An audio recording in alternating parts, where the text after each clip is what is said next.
In this video, we will review blood flow and heart structures, as well as the respiratory system. We've talked a lot about circulatory systems. There are two major types: the open circulatory system, where the heart pumps fluid, the hemolymph, out into open body cavities. This type of system is found in arthropods and most mollusks. A closed circulatory system has blood that is always pumped in vessels. This closed set of tubes takes blood from the heart throughout the body and then back to the heart again. Chordates all have a closed circulatory system, as do annelids and some other phyla. When we look at closed circulatory systems, there are several types. Fish have a two-chambered heart and single circulation.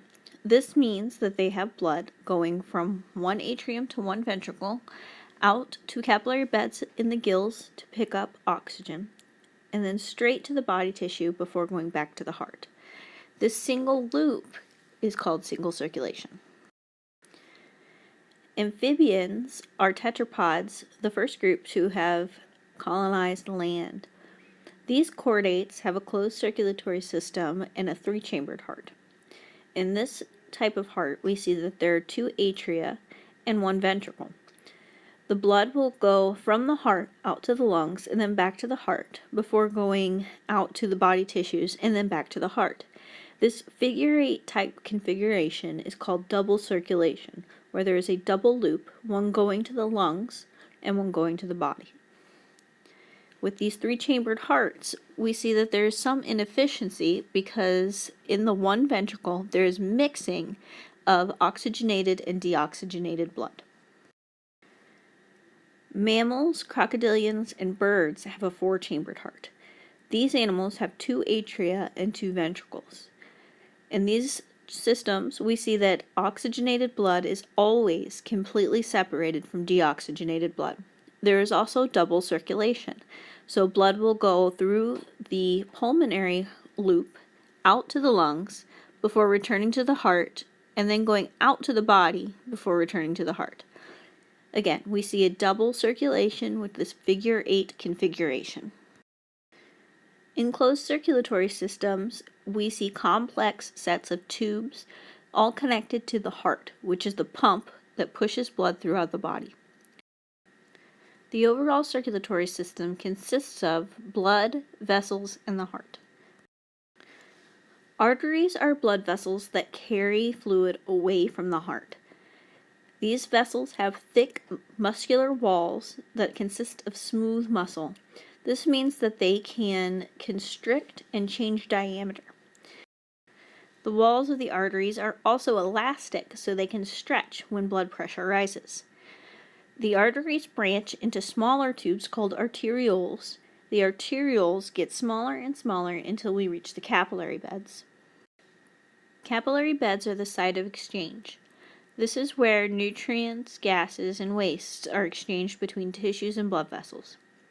Blood vessels in this area are very thin. These tiny capillaries are only one cell layer thick. They are made of epithelial cells. After exchange, capillaries come together into venules, or tiny veins. These veins will return to the heart. Veins are different than arteries in many ways. The walls of veins have very little muscle and cannot change diameter greatly.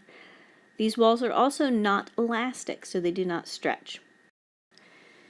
Veins also have valves that prevent backflow. The four-chambered heart of a mammal has two atria and two ventricles. Ventricles are the larger, more muscular chambers that are used to physically force blood through the body. The atria are smaller, thinner-walled chambers that are used more as receiving chambers. When the atria contract, they pump blood into the ventricles. When the ventricles contract, they pump blood out to other parts of the body, such as the lungs or the tissues. Mammalian hearts also have two types of valves found in them. The first are the atrioventricular valves. These valves are between the atrium and the ventricle.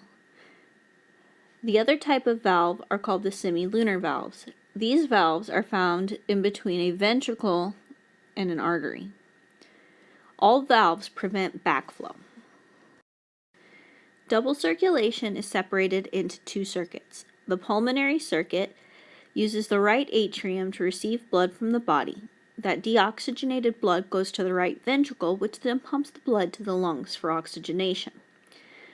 The blood is going to come back to the heart, into the left atrium, and then to the left ventricle before going through the systemic circuit, where it will pass through the capillary beds of the tissues before returning to the heart. Overall, we always see that blood will flow from the heart into arteries, to arterioles, to capillaries, to venules, to veins, and then back to the heart. Keep in mind, arteries always flow away from the heart. Veins always return to the heart. It does not matter what kind of blood they are carrying. Arteries always go away. You will need to know the way blood flows through the mammalian system. So let's practice this. If we have blood starting in the right atrium of the heart, it will then be pumped to the right ventricle. From the right ventricle, the blood will be pumped away from the heart in the pulmonary artery. The pulmonary artery is part of the pulmonary circuit and is heading towards the lungs.